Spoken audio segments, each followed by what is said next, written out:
తన సినిమాల ద్వారా నిరంతరం శ్రమిస్తూ ఉండేటువంటి ప్రజా కథానాయకుడు people star Shri R Narayanamurthy గారిని మాట్లాడవలసిందిగా రిక్వెస్ట్ చేస్తున్నాము.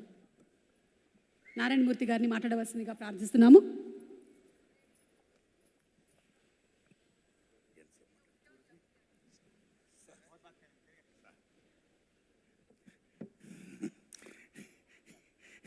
దిల్ రాజు గారు, నేను సీఎం గారిని రిక్వెస్ట్ చేశా, let me speak, please let me speak. మిత్రులారా, గత 13 ఏళ్లుగా సినిమా ఇండస్ట్రీలో నంది అవార్డ్స్ ఎప్పుడు ఇస్తారని ఎదురుస్తున్న సినిమా ఫిల్మ్లకి ఇవ్వాల. అలాంటిది daring and dashing hero Krishna గారి అభిమాని మన daring and dashing CM Revanth Reddy గారు అవార్డ్స్ మేము ఇస్తున్నామని చెప్పి గత సంవత్సరం ప్రారంభించి అమోఘంగా జరిపించి మళ్ళా ఇప్పుడు అమోఘంగా జరిపిస్తూ తెలుగు సినిమా ఇండస్ట్రీ ఉనికిని గుర్తించి గౌరవించి ఇంతమంది కళాకారుల్ని సగర్వంగా హానర్ చేస్తున్నందుకు సెల్యూట్ సార్. తెలంగాణ రాష్ట్ర ముఖ్యమంత్రి రేవంత్ రెడ్డి గారికి, డిప్యూటీ సీఎం బట్టి విక్రమార్క గారికి, కోమరెడ్డి వెంకటరెడ్డి గారికి, చూపరి గారికి, దిల్ రాజు గారికి, జూరీ సభ్యులకి అందరికీ వందనాలు. మిత్రులారా, గద్దర్ గారి గురించి చెప్పాలి. గద్దర్ గారు బ్రహ్మం ఒక్కటే పరబ్రహ్మం ఒక్కటే అన్న అన్నమాచార్యులుగా ప్రజా వాగ్గేయకారుడు. ఎవడబ్బ సొమ్మను కులుకుతున్నావు రామా అని దేవుణ్ణే ప్రశ్నించిన భక్త రామదాసు లాంటి ప్రజా వాగ్గేయకారుడు Gaddar.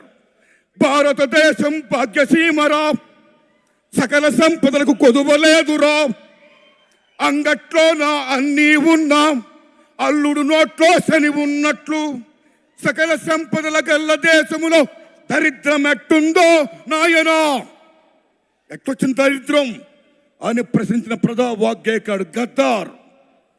Is people's legend, is one of the best communicator in the world, like Paul Robeson. అలాంటి ప్రజా వాగ్గేయకారుడు పేరు మీద ఈ మహానుభావుడు అవార్డు సెల్యూట్. అస్సాంలో మీరు భూపేన్ హజారికా పేరు వినే ఉంటారు. గొప్ప సింగర్, గొప్ప మ్యూజిషియన్, పీపుల్స్ వాగ్గేయకారుడైన. మీరు నమ్మండి మిత్రులారా, ఆయన అక్కడున్న రాష్ట్ర ప్రభుత్వం ఎంత గౌరవిస్తుందంటే మహాత్మా గాంధీ గారి ఫోటో, అంబేద్కర్ గారి ఫోటో, సీఎం గారి ఫోటోతో పాటు భూపేన్ హజారికా ఫోటో పెడతారు అక్కడ. అది అక్కడున్న ప్రభుత్వం ఆయనకి ఇచ్చే వాల్యూ, అది ప్రజలిచ్చిన వాల్యూ. అలా ఇక్కడ ఏ కాకతీయ అవార్డో, ఏ 1000 స్తంభాలు కూడా అవార్డో కాకుండా గద్దర్ పేరు మీద అవార్డు ప్రకటించినందుకు తెలంగాణ రాష్ట్ర ప్రభుత్వానికి నేను హృదయపూర్వకంగా ధన్యవాదాలు చెప్తున్నాను. Thanks a lot sir. My friends, ఇక నాకు కాంతారావు గారు అవార్డు ఇచ్చారు. ఉమ్మడి మద్రాసు రాష్ట్రంలో చెన్నై రాజధానిగా ఉన్నప్పుడు కోస్తాంధ్ర రాయలసీమ దగ్గర ఉండడం వల్ల చాలామంది అక్కడున్న కళాకారులు పాఠాపులోకి వచ్చారు. తెలంగాణ దూరం ఉండడం వల్ల అంతగా రాలేదు. కానీ కొద్దిమంది వచ్చారు. అందులో నెంబర్ 1 కాంతారావు గారు, ఓ ప్రభాకర్ రెడ్డి గారు, ఓ త్యాగరాజు గారు. Like that. What is Kantharao గారు? ఎన్టీఆర్ ఏఎన్ఆర్ తర్వాత 3వ హీరో. ఎన్టీఆర్ ఏఎన్ఆర్తో డి అన్న మహానటుడు, తెలంగాణ గడ్డ బిడ్డ తాడేపల్లి లక్ష్మీ కాంతారావు. తెలంగాణ బిడ్డ ఆయన, అంత గొప్పవాడైనా. ఒక జానపద హీరో, ఒక ఎంజీఆర్, తెలుగు ఎంజీఆర్. 1-2 కత్తి కాంతారావు అంటే మామూలు విషయమా? ఓ లక్ష్మణుడు వేసిన, నారదుడు వేసిన, రామారావు గారి తర్వాత అన్ని వేషాలు వేసిన, ఒప్పించి మెప్పించిన మహానటుడు కాంతారావు గారు.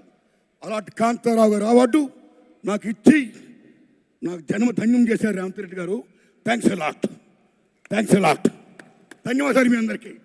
నమస్కారం అండి. నమస్కారం సార్. అయ్యా, ఈ దశలో నా విజ్ఞప్తి, చంద్రబాబు నాయుడు గారు మీకు దండం పెడుతున్నాం. చాలా పెద్దవారు మీరు. ఇక్కడ రేవంత్ రెడ్డి గారు దూసుకెళ్ళిపోతున్నాడు. ఫిల్మ్ ఇండస్ట్రీని మొత్తం డెవలప్ చేసుకుంటూ, నంది అవార్డుని ప్రకటించుకుంటూ, గద్దర్ పేరిట ఆంధ్రప్రదేశ్లో కూడా ఆంధ్ర రాష్ట్ర ప్రభుత్వ ఉనికిని, తెలుగు చలనచిత్ర పరిశ్రమ ఉనికిని గుర్తించి గౌరవించి మీరు కూడా దయించి నంది అవార్డ్స్ ఇవ్వండి సార్. ఇండస్ట్రీని ఎంకరేజ్ చేయండి సార్. మీ దండం పెడతాం సార్. థ్యాంక్స్ అండి. Thank you sir. Thank you. Thank you so much ఆ Narayanamurthy garu. Next special award Raghupathi Venkaiah award. Yes, cinema అంటే ఏమిటో తెలియనటువంటి రోజుల్లో సినిమా గురించి తెలుసుకొని దాన్ని రూపొందించడం కోసం మెలకువల్ని నేర్పించుకొని సినిమా అంటే ఇది అని తెలుగు ప్రజలకి పరిచయం చేసినటువంటి మార్గదర్శకుడు, తెలుగు సినిమా పితామహుడు శ్రీ రఘుపతి వెంకయ్య గారు. ఆయన లేనిదే తెలుగు సినిమా లేదు. అటువంటి మహానుభావుడిని గుర్తు చేసుకుంటూ ఈ అవార్డు ఇవ్వడం జరుగుతోంది.